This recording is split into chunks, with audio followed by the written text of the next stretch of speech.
నమస్కారం, welcome to Suman TV. నేను గీతాంజలి. 2025వ సంవత్సరం వచ్చేసింది. మరి ద్వాదశ రాశుల్లో జన్మించిన వారి జాతక ఫలితాలు ఏ విధంగా ఉండబోతున్నాయి?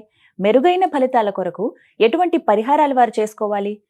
మంచిగా ఉన్న రాశులు ఏవి, అంటే మంచి ఫలితాలను ఇచ్చేటువంటి రాశులు ఏ ఉన్నాయి, అలాగే చెడు ఫలితాలు ఏ రాశులు వారు అందుకోబోతున్నారు, ఈ వివరాలన్నీ ఇవాళ వీడియోలో నేను మీకు వివరిస్తాను.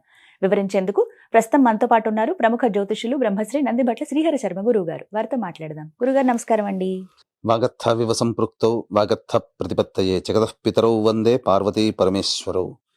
సదాశివ సమారంభాం శంకరాచార్య మధ్యమాం అస్మదాచార్య పర్యంతం వందే గురు పరంపరాం. ఆదిత్యాయ చ సోమాయ మంగళాయ బుధాయ చ గురు శుక్ర శనిభ్యశ్చ రాహవే కేతవే నమః. శృంగేరి జగద్గురు పీఠాధిపతులకి, కంచి పీఠాధిపతులకి నమస్కారములు తెలియచేసుకుంటూ కార్యక్రమాన్ని ప్రారంభిద్దాం. వీక్షించేటువంటి సుమన్ టీవీ ప్రేక్షకులకి గమనిక, ఇప్పుడు మనం చెప్పుకోబోయేటువంటి రాశి ఫలాలు ఏవైతే ఉన్నాయో అవన్నీ కూడా ఆంగ్ల నూతన సంవత్సర గమనాన్ని దృష్టిలో పెట్టుకొని జనవరి 1వ తారీఖు నుంచి డిసెంబర్ 31వ తారీఖు వరకు మాత్రమే ఉన్నటువంటి గ్రహాల స్థితిగతులను బట్టి వివిధ రాశుల వారికి ఏ విధంగా ఉండబోతుందో తెలుసుకుందాం.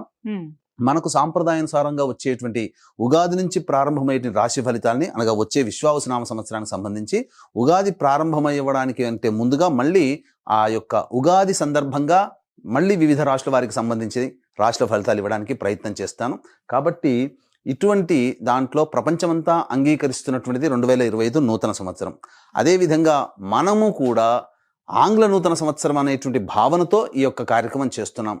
అదే ఉగాది నాడైతే మార్చి 29వ తారీఖు నుంచి మళ్ళీ 2026-28 వరకు ఉండేటువంటి గమనం వరకు ఉండేది చెప్పేటువంటిది. అవి మనం మరియు వీడియోలో తెలియజేసుకుందాం.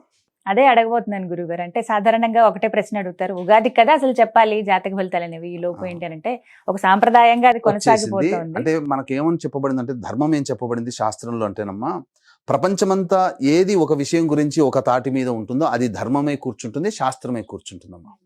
ఇక మరి ద్వాదశ రాశుల వారి జాతక ఫలితాలు తెలుసుకున్నాం. ముందుగా గ్రహస్థితులు ఏ విధంగా ఉన్నాయో తెలియచేస్తారా? జనవరి 1, 2025 నుంచి. ఇక గ్రహస్థితిలోకి గనక గమనించుకున్నట్లయితే ముఖ్యంగా గురువు 9th మే వరకు కూడాను ఈ వృషభ రాశిలో సంచారం చేస్తున్నాడు. 9th మే నుంచి మిథున రాశిలోకి సంచారం, 9th మే నుంచి సెప్టెంబర్ 27వ తారీఖు వరకు. ఇక సెప్టెంబర్ 28 నుంచి నవంబర్ 11వ తారీఖు వరకు కర్కాటక రాశిలో. ఇక నవంబర్ 12వ తారీఖు నుంచి డిసెంబర్ 28 వరకు కర్కాటక రాశిలోనే వక్రీకరించే స్థితి పొంది ఉండడం. ఇక శని భగవాన్ల వారిని కనుక చూసుకున్నట్లయితే 15 ఏప్రిల్ వరకు కుంభరాశిలో సంచారం చేస్తున్నారు. 16 ఏప్రిల్ నుంచి అక్టోబర్ 9వ తారీఖు వరకు మీనరాశిలో సంచారం. ఈ మధ్య కాలంలో జూలై 8వ తారీఖు నుంచి వక్రీకరించి మీనరాశిలోనే సంచారం చేస్తున్నాడు. అలాగే అక్టోబర్ 10వ తారీఖు నుంచి కుంభరాశిలో సంచారం చేస్తూ వక్రీకరించి కుంభరాశిలో, నవంబర్ 26వ తారీఖు నుంచి వక్రత్యాగము శని భగవాన్ల వారు చేస్తున్నారు. ఇక రాహుకేతులు కనుక చూసుకున్నట్లయితే 15 మే వరకు కేతువు కన్యలో మరియు రాహువు మీనరాశిలోకి, అలాగే 16 మే నుంచి సింహరాశిలో కేతువు, అలాగే కుంభరాశిలో 16 మే నుంచి రాహుగ్రహ సంచారం జరుగుతుంది. ఇక్కడ గమనించుకున్నట్లయితే ఇక్కడ వీక్షించేటువంటి ప్రేక్షకులకు అందరికీ తెలియజేయాల్సినటువంటి అంశం ఏంటంటే, ముఖ్యంగా అందరూ ఈ ద్వాదశ రాశుల గురించి రాగానే అందరూ ఆలోచించేటువంటిది ముఖ్యంగా శని దోషం, ఏలినాడు శని, అష్టమ శని, అర్ధాష్టమ శని, కంటక శని, యోగ శని, ఈ శని దోషాలు. అయితే ఇక్కడ 15 ఏప్రిల్ వరకు శని కుంభరాశిలో సంచారం చేస్తూ 16 ఏప్రిల్ నుంచి మీనరాశిలోకి సంచారం చేస్తున్నా, ఈ యొక్క జూలై 8 నుంచి మీనరాశిలోనే సంచారం చేస్తూ వక్రీకరించినటువంటి కారణం చేత మళ్ళీ ఈ కుంభరాశి ఫలితాన్ని ఇస్తాడు. అక్టోబర్ 10న కుంభరాశిలోనే వక్రీకరించి ఉన్నటువంటి స్థితిగతుల చేత ఏమవుతుంది, మళ్ళీ మకర రాశి ఫలితాన్ని శని భగవానులు ఇస్తారు. కాబట్టి అర్థం చేసుకోవాల్సినటువంటి అంశం ఏంటంటే, ఎవరికి కూడాను ఈ సంవత్సరం శని భగవానుడు యోగదాయకంగా పూర్తిగా లేడు. 12 రాశుల వారికి అష్టమ శని, అర్ధాష్టమ శని, కంటక శని, యోగ శని, దాంపత్య శని, ఈ రాశుల ఈ యొక్క దోషాల శని దోషాలు ఏదో ఒక సందర్భంలో కొన్ని నెలల పాటు అందరూ రాశుల వారు అనుభవించాల్సిందే తప్ప ఇక్కడ ప్రత్యామ్నాయం లేదు. కాబట్టి ఇక కుంభరాశి వారికి ఏలినాటి శని వెళ్ళిపోతుందని సంతోషం కానీ, ఈ యొక్క సంబంధించి మకర రాశి వారికి ఏలినాటి శని వెళ్ళిపోతుందని సంతోషం కానీ, లేకపోతే కర్కాటక రాశి వారికి అష్టమ శని దోషం పోతుందని కానీ భావించాల్సిన అవసరం లేదు. వృశ్చిక రాశి వారికి అర్ధాష్టమ శని దోషం పోతుందని కూడా భావించాల్సిన అవసరం లేదు. ఎందుకంటే శని మళ్ళీ రుజు మార్గంలో వెళ్ళి మళ్ళీ వక్ర మార్గం చేత వక్రగతిన సంచారం చేస్తున్నటువంటి కారణం చేత 12 రాశులు శని ప్రభావానికి గురవుతాయి. కాబట్టి ఈ సంవత్సరం అన్ని రాశుల వారు శని దోష పరిహారములు ఖచ్చితంగా చేసుకోవలసినదే, అందులో సందేహం లేదు. గ్రహస్థితులు తెలియజేశారు గురుగారు. మరిక ద్వాదశ రాశుల్లో చివరిది మీనరాశి వారి జాతక ఫలితాలు ఏ విధంగా ఉన్నాయో తెలియజేస్తారా? జనవరి 1వ తారీఖు నుంచి డిసెంబర్ 31వ తారీఖు వరకు ఈ యొక్క మీన రాశిలో జన్మించినటువంటి వారికి ఏ విధంగా ఉండబోతుందో వంటి విషయాల గురించి మనం క్లుప్తంగా తెలియజేసుకుందాం. ఇంతకుముందు గ్రహ సంచారం గురించి తెలుసుకుందాం. ఆ గ్రహ సంచారం వల్ల ఎటువంటి సమస్యలు, ఇబ్బందులు ఎదురవుతాయని తెలుసుకుందాం. ముఖ్యంగా గమనించుకున్నట్లయితే ప్రధానంగా ఈ యొక్క 9 మే వరకు గురువు వృషభ రాశిలో సంచారం చేస్తుంటారు. కానీ 30 మార్చి వరకు వక్రీకరించినటువంటి కారణం చేత 2వ స్థాన ఫలితాలు కూడా మీకు అందుబాటులో ఉంటాయి. ఇక గమనించుకున్నట్లయితే 9 మే నుంచి సెప్టెంబర్ 27వ తారీఖు వరకు మిథున రాశిలోకి, అలాగే సెప్టెంబర్ 28 నుంచి నవంబర్ 11 వరకు కర్కాటక రాశిలోకి ప్రవేశం. ఇక ఈ యొక్క ప్రభావం చేత 9 మే నుంచి సెప్టెంబర్ 27 వరకు గురుబలం అనుకూలంగా లేదు. ఎప్పటి నుంచి? 1 ఏప్రిల్ నుంచి సెప్టెంబర్ 27 వరకు, అంటే ఏప్రిల్, మే, జూన్, జూలై, ఆగస్టు, సెప్టెంబర్ 6 నెలలు కంటిన్యూస్గా గురు బలం అనుకూలంగా లేదు. మొదటి 3 నెలలు అద్భుతంగా ఉంది. మళ్ళీ సెప్టెంబర్ 28 నుంచి నవంబర్ 11వ తారీఖు వరకు గురువు అనుకూలంగా ఉన్నాడు. కాబట్టి దగ్గర సెప్టెంబర్ 28 అంటే 2 నెలల పాటు అనుకూలంగా ఉండేటువంటి సమయంగా చెప్పవచ్చు. ఇక నవంబర్ 12 నుంచి మళ్ళీ డిసెంబర్ వరకు కూడా అనుకూలంగా లేదు. కాబట్టి తర్వాత 6 నెలలు వరకు, ఇంకా 7 నెలలు గురువు అనుకూలంగా లేడు, 5 నెలలు గురువు సామాన్యంగా యోగించబోతున్నాడు. ఇది గురుగ్రహ ప్రభావంలో జరిగేటువంటిది. కావున ఏం జరుగుతుంది? మీకు ప్రధానంగా ధనపరమైనటువంటి సమస్యలు ఏవైతే ఉంటాయో అవన్నీ కూడా మీరు మార్చి 30 లోపలనే మీరు పొందగలుగుతారు. సమస్యలన్నీ తీర్చుకోగలుగుతారు. ధన ప్రవాహం అధికంగా ఉంటుంది. ముఖ్యంగా చెప్పాలంటే ఉద్యోగం కోసం ప్రయత్నం చేసేటువంటి వాళ్ళు ఎవరైతే ఉన్నారో వాళ్ళు గట్టిగా ప్రయత్నం చేయండి. ఈ మార్చి లోపలనే ఉద్యోగం లభించే అవకాశాలు ఉంటాయి. ఇక గమనించుకున్నట్లయితే ప్రధానంగా ఈ యొక్క శనివారు సంపూర్ణముగా ఏలిన నాడి శని ప్రభావంలో మీనరాశి వారు ఉంటారు. అయితే 1 జనవరి నుంచి ఎప్పటి వరకు? అక్టోబర్ 10 వరకు ఈ యొక్క ఏలినాటి శని ప్రభావం. అక్టోబర్ 10 నుంచి నవంబర్ 26వ తారీఖు వరకు కుంభరాశిలో వక్రీకరించిన కాలం. ఈ కాలం మాత్రం చాలా యోగిస్తుంది. ఇటు లెక్క పెట్టుకోండి, అక్టోబర్ 10 నుంచి నవంబర్ 26. ఇక్కడ సెప్టెంబర్ 28 నుంచి నవంబర్ 11 గురువు అనుకూలంగా ఉంటున్నాడు, శని అనుకూలంగా ఉంటున్నాడు. కాబట్టి ఏది ఏమైనా గురు శని గ్రహ ప్రభావాలు అనుకూలంగా ఉన్నటువంటి కారణం చేత ఈ అక్టోబర్, నవంబర్ 15 లోపల అద్భుతంగా మీరు రాణించగలుగుతారు. ఈ మధ్యలో మార్చి 30 లోపల, మళ్ళీ అక్టోబర్ నుంచి నవంబర్ మధ్యకాలంలో అద్భుతంగా ఉంటుంది. మిగతా సమయంలో గురు శని ప్రభావాలు అనుకూలంగా లేవు. ఇక రాహుకేతులు చూసుకున్నట్లయితే 16 మే వరకు కూడాను జన్మంలో రాహువు, 16 మే నుంచి వ్యయస్థానంలో రాహువు. ఇక 15 మే వరకు సప్తమంలో కేతువు, 16 మే నుంచి కేతువు. కాబట్టి రాహు ప్రభావం వలన వృధా ప్రయాణాలు ఎక్కువగా ఉంటుంటాయి. కాకపోతే విదేశీయానము, విదేశీ విద్య కోసం ప్రయత్నం చేయాలనుకునే వాళ్ళకి అద్భుతంగా కలిసి వస్తుంది. విదేశీ విద్యలో ఈ యొక్క మీనరాశిలో జన్మించినటువంటి వాళ్ళు విదేశీ విద్యను పొందుతారు. విదేశీయానానికి అనుకూలంగా ఉంటుంది. అలాగే కేతువు యోగించేటువంటి పరిస్థితిలోనే ఉన్నాడు. కానీ మనం ఊహించింది ఒకటైతే ఊహించింది ఒకటి అవుతుంది. కాబట్టి ఎప్పుడు కూడా గొప్పగా ఉంటుందని ఎవరైనా కానీ ఊహించుకుంటాం, గొప్పగా ఉండాలని. కానీ మీరు ప్రయత్నాలు చేస్తున్నప్పుడు ఫలితాన్ని మీరు ముందుగానే ఊహించుకుంటూ ప్రయత్నం చేస్తే ఈ కేతు మీకు యోగించరు. కేతువు దగ్గర ఉన్నటువంటి గొప్ప ఇబ్బంది ఇదే. కాబట్టి మీరు ఫలితాన్ని ముందుగానే ఎక్స్పెక్ట్ చేసుకొని ఆ ప్రయత్నాన్ని మీరు ప్రారంభించకండి. ఫలితం దైవాధీనం, ప్రయత్నం మానవాధీనం అని చెప్పి ఉద్దేశంతో మీరు ప్రయత్నం చేయండి. ఖచ్చితంగా మీరు ఆ ప్రయత్నానికి ఎటువంటి సంపూర్ణ ఫలితం పొందుతారు? కేతువే మీకు దగ్గరుండి ఆ ఫలితాన్ని మీకు ఇంపించబోతున్నాడు. కాబట్టి అద్భుతం కదండి. కాబట్టి ఫలితాన్ని ఆశించకుండా ప్రయత్నం చేయడం ఈ 2025 సంవత్సరంలో మీనరాశి వారికి చెప్పబడి ఉన్నటువంటిది. కేంద్ర రాష్ట్ర ప్రభుత్వ ఉద్యోగంలో ఉన్నటువంటి వాళ్ళకి సాధారణమైనటువంటి బదిలీలు జరుగుతాయి. ప్రమోషన్స్ కూడా యాజ్ యూజువల్గానే వస్తాయి. కాకపోతే ప్రమోషన్స్ కోసం కోర్టు మెట్లెక్కాల్సినటువంటి పరిస్థితులు వస్తాయి. ఫైట్ చేయాల్సి వస్తుంది. కాబట్టి ఫైట్ చేసి సాధించుకుంటారు ప్రమోషన్ని. ఇక ప్రైవేట్ రంగంలో ఉన్నటువంటి వారికి అయితే, నిరుద్యోగస్తులకి సంవత్సరం మొత్తంలో ఎప్పుడు ఉద్యోగం లభించదంటే కొన్ని సమయాలు ఉద్యోగం లభిస్తాయి. సంవత్సరం అంతా కూడా పనిచేస్తున్న కంపెనీలోనే బుదుగుదల ఉండదా? కాబట్టి వేరే ఉద్యోగం, వేరే సంస్థలో ప్రయత్నం చేస్తాం. మరి ఏ సమయంలో ప్రయత్నం చేస్తే కొత్త ఉద్యోగం వస్తుంది? ఉన్న ఉద్యోగం నుంచి వేరే సంస్థలోకి ఏ సమయంలో ప్రయత్నం చేస్తే వెళతామంటే కొన్ని సమయాలు ఉన్నాయి. కాబట్టి ఆ సమయంలో మీరు ప్రయత్నం చేయండి. ఖచ్చితంగా జాతకం అనుకూలించి మీ ప్రయత్నం సఫలమవుతుంది. ఏంటా ప్రయత్నం? జనవరి 11 నుంచి ఫిబ్రవరి 11 ఉన్నటువంటి కాలం కొత్త సంస్థ, కొత్త ఉద్యోగంలో చేరడానికి మంచి సమయం. అది ప్రయత్నంలో ఫలిస్తారు. ఇక మళ్ళీ మే 13 నుంచి జూన్ 14 తారీఖు మధ్య కూడా అనుకూలంగా ఉంటుంది. అలాగే ఆగస్టు 16 నుంచి సెప్టెంబర్ 16 ఉన్నటువంటి మధ్యకాలం కూడా అనుకూలంగా ఉంటుంది. ఇక గమనించుకున్నట్లయితే ఈ సంబంధించినటువంటి ఈ చెప్పినటువంటి ఫలితాలన్నీ కూడాను యోగదాయకమే. డిసెంబర్ 15వ తారీఖు నుంచి అనగా డిసెంబర్ మొత్తం వరకు కూడా, డిసెంబర్ 15 నుంచి డిసెంబర్ మొత్తం వరకు కూడా అనుకూలంగా ఉంటుందని చెప్పవచ్చు. ఇక గమనించుకున్నట్లయితే రాజకీయ రంగంలో ఉన్నటువంటి వారికి ప్రజాదరణ తక్కువగా ఉంటుంది. గురుబలం సంపూర్ణంగా లేదు. రాహు శని ఎట్లాగో యోగించట్లేడు. తద్వారా ఏమవుతుంది, కొన్ని విపత్కర పరిస్థితులు అనేటువంటివి ఎదురవుతాయి. సాధారణమైనటువంటి బాగా కష్టపడితే సాధారణమైనటువంటి మెజారిటీతో విజయం పొందుతారు. కానీ పెద్దల యొక్క అనుగ్రహం పొందే ప్రయత్నం చేయండి. తప్పకుండా భవిష్యత్తులో మీది పై చేయిగా ఉంటుందని చెప్పవచ్చు. భవిష్యత్ అంటే 2025 తర్వాత. కాబట్టి ఉన్న సమయాన్ని పలుకుబడి పెంచుకోవడానికి ప్రయత్నం చేయండి. పార్టీలో పలుకుబడి పెంచుకోవడానికి ప్రయత్నం చేయండి.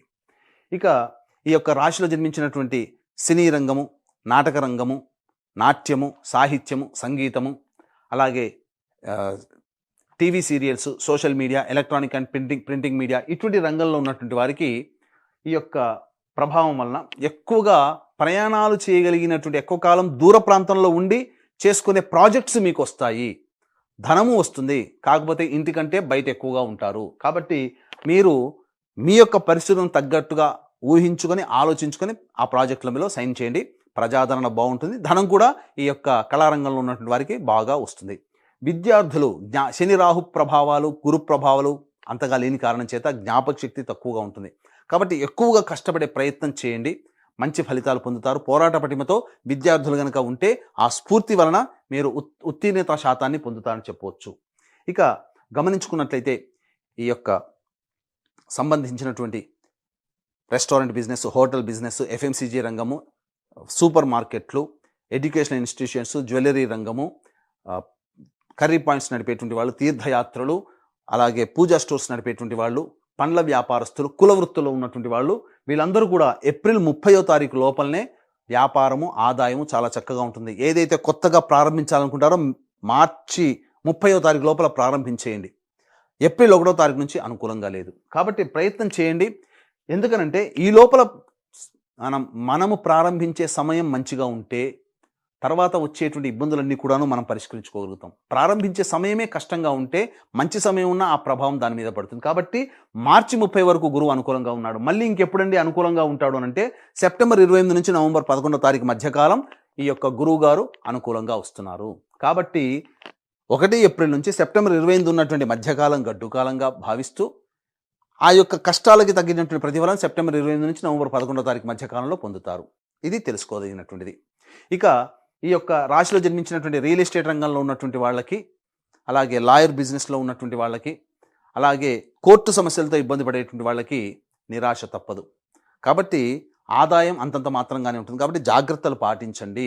కొద్దో గొప్ప ఆశ పెట్టుకోదలిస్తే సెప్టెంబర్ 28 నుంచి నవంబర్ 11 మధ్యకాలంలో వివాదాలు పరిష్కరించుకోగలుగుతారు. అయితే ఈ యొక్క శని రాహుకేతు యొక్క ప్రభావం మీ యొక్క రాశి మీద ప్రభావం ఉండడం వల్ల దంపతుల మధ్య విభేదాలు, భాగస్వాముల మధ్య విభేదాలు ఉండి కొంత ఎడబాటు వహించాల్సినటువంటి పరిస్థితి వస్తుంది. కాబట్టి అంతదాకా తెచ్చుకోవడం ఎందుకండి? లౌక్యాన్ని ప్రదర్శించండి. శని రాహులు ఎలాగో అనుకూలంగా లేరు. తత్కారణం చేత ఇబ్బందికర పరిస్థితులు ఉంటాయి. కాబట్టి జీవిత భాగస్వామి లేదా వ్యాపార భాగస్వామి నిర్ణయాన్ని ఆమోదం తెలుపుకుంటూ వెళితే సమస్యే ఉండదు. కాబట్టి ఏటికి ఎదురుడ్డి పోరాడడం కంటే వచ్చినటువంటి దొంగను పట్టుకొని ఆ నీటి ప్రవాహాన్ని తగ్గట్టుగా వెళ్ళడమే మేలనేటువంటి విషయాన్ని గమనించుకోవాలి. ఈ యొక్క సూత్రం చాలండి జీవితంలో. ఈ 2025 సంవత్సరంలో వివాహమైన వాళ్ళు, భాగస్వామ్య వ్యాపారం చేస్తున్నటువంటి వాళ్ళు, మీనరాశిలో జన్మించిన వారు జీవితం ఆనందంగా ఉంటుంది. ఇక ఈ సంబంధించినటువంటి సంతానం కోసం ఎదురు చూసేటువంటి వ్యక్తులకి సంతాన ప్రాప్తి అనేటువంటిది స్త్రీ పురుషులకి కలగబోతుంది. ముఖ్యంగా వివాహం కావాల్సినటువంటి అబ్బాయిలకి, అమ్మాయిలకి బాగా కష్టపడితే తప్ప వివాహ ప్రయత్నాల్లో సఫలీకృతం కాలేరు. ఇది గుర్తుంచుకోవాలి.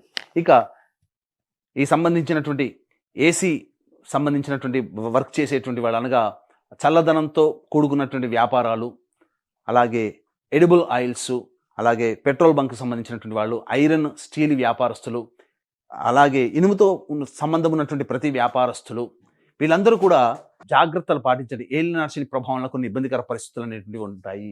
అయితే ఎప్పుడు యోగదాయకంగా ఉంటుందంటే అక్టోబర్ 10 నుంచి నవంబర్ 26 మధ్య కాలంలో వీళ్ళు ఊహించినటువంటి ఆదాయాన్ని వీళ్ళు పొందుతారు. కాబట్టి అక్టోబర్ 10 వరకు సమస్యాత్మకమైన జీవితం శని ప్రభావం వలన ఈ చెప్పినటువంటి వృత్తుల్లో ఉన్నటువంటి వాళ్ళకి, వ్యాపారంలో ఉన్నటువంటి వాళ్ళకి కలుగుతుంది. ఇక గమనించుకున్నట్లయితే ఈ యొక్క సంబంధించినటువంటి ఈ ఓవరాల్గా చూసుకున్నట్లయితే ఈ రాశిలో జన్మించినటువంటి స్త్రీలకి ప్రజాదరణ బాగుంటుంది. కుటుంబంలో గౌరవ మర్యాదలు ఉంటాయి. బాధ్యత అన్నీ కూడా నెరవేర్చుకుంటారు. గృహానికి సంబంధించినటువంటి చేయ ప్రయత్నాలు స్త్రీలకి కొంత ఇబ్బందికర పరిస్థితులు అనేవి ఎదురవుతాయి. లోన్లు శాంక్షన్ కాకపోవడం, లేకపోతే ఇతరత్ర ఇబ్బందులు రావడం వల్ల వాళ్ళ కోరిక నెరవేరకపోవడం జరుగుతుంది. అయితే ఆభరణాలు కొనుగోలు ఇవన్నీ కూడా చేస్తారు. ఆనందదాయకంగా ఉంటారు. సంతానం వలన సమస్యలు మాత్రం కలుగుతాయి. కాబట్టి జాగ్రత్తలు పాటించండి. ఈ ఓవరాల్గా చూసుకున్నట్లయితే మిశ్రమమైనటువంటి ఫలితాలు ఈ యొక్క మీనరాశి వారు పొందుతారు. గతం కంటే కొంత ఇబ్బందికర పరిస్థితులనే చెప్పవచ్చు. ఈ యొక్క మీనరాశిలో జన్మించినటువంటి స్త్రీ పురుషులకి వివాహం అయితే మీ భార్య లేదా భర్త జాతక ప్రభావం, మీ సంతానం యొక్క ప్రభావం, వివాహం కాకపోతే తల్లిదండ్రులు, తోడబుట్టిన వాళ్ళ యొక్క జాతక ప్రభావం మీ మీద ఉంటుంది.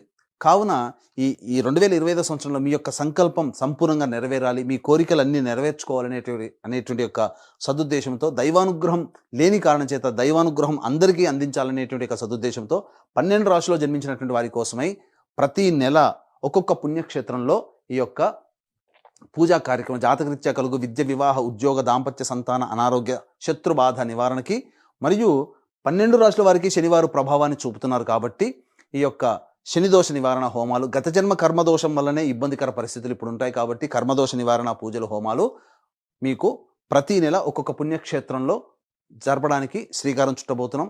జనవరి 13వ తారీఖు రోజున శ్రీకాళహస్తిలో కానీ శ్రీశైలంలో కానీ ఈ యొక్క కార్యక్రమాన్ని చేయించడం జరుగుతుంది. కాబట్టి ఈ యొక్క మహత్తరమైనటువంటి కార్యక్రమంలో మీ కుటుంబ సభ్యుల గోత్రనామాలతో నమోదు చేసుకోదలుచుకునేటువంటి వాళ్ళు కార్యక్రమ తదనంతరం కాంటాక్ట్ చేసి రిజిస్ట్రేషన్ వివరాలు తెలుసుకోవచ్చు. అలాగే తండ్రి వైపు, భర్త వైపు 6 తరాలు, తల్లి వైపు, భార్య వైపు 3 తరాల్లో కుటుంబంలో ఏవైనా దుర్మరణాలు కనుక ఉన్నా, అలాగే liver problem, kidney problem, cancer రోగాలతో, మరియు 60 సంవత్సరాల లోపల మీ కుటుంబ సభ్యులు ఏ విధంగా మరణించినా వాటిని పితృదోషాలు అంటారు. ఇట్టి పితృదోష నివారణకి మన పీఠం ఆధ్వర్యంలో ప్రతి నెల నిజాయితీగా ఈ యొక్క కార్యక్రమాలు, దోష నివారణ కార్యక్రమాలు చేయించడం జరుగుతుంది. అవకాశం ఉన్న వాళ్ళు వీటి వివరాలు కూడా తెలుసుకోవచ్చు. ఈ 3 రాశులు మకర, కుంభమైన శని ప్రభావంతో ఉన్నాయి. ప్రత్యేకించి ఏలినాటి శనితో ఉన్నాయి. కాబట్టి వీరు ఎటువంటి పరిహారాలు చేసుకోవాలి, ఈ సంవత్సరం అంతా కూడా శుభ ఫలితాలు పొందాలంటే వారు చేసుకోవాల్సిన పరిహారాల గురించి వివరించండి. ఈ యొక్క మీనరాశిలో జన్మించినటువంటి వారికి సంబంధించి చూసుకున్నట్లయితే ప్రతిరోజు దత్త అష్టకం, కాలభైరవ అష్టక పారాయణం, అలాగే సుబ్రహ్మణ్య భుజంగ స్తోత్ర పారాయణం అనేటువంటిది ప్రతిరోజు కూడాను రోజుకి 3 సార్లు పారాయణం చేయండి. వీలు కుదిరినప్పుడల్లా విష్ణు దేవాలయము, అమ్మవారి దేవాలయ సందర్శనం చేయడం మీకు సర్వ సమస్యలకి పరిష్కారంగా చెప్పవచ్చు. అయితే ఇప్పుడు చెప్పినటువంటి పరిహారాలు జరిగినా జీవితం ఇంతకన్నా విభిన్నంగా ఉంది అంటే మీ యొక్క జన్మజాతకంలోని నడుస్తున్నటువంటి గ్రహ దశాంతర దశల యొక్క ప్రభావాలు. కావున దగ్గరలోని మంచి ఉపాసనా పరులైనటువంటి జ్యోతిషుల్ని సంప్రదించి వారి సలహాలు, సూచనలు కనుక పాటించినట్లయితే మీ జీవితం మరింత మెరుగైనటువంటి పరిస్థితిలో ఉండాలని ఆశిస్తూ సర్వం శ్రీ ఉమామహేశ్వర పర బ్రహ్మార్పణమస్తు. వివరించారు గురుగారు, ధన్యవాదాలండి.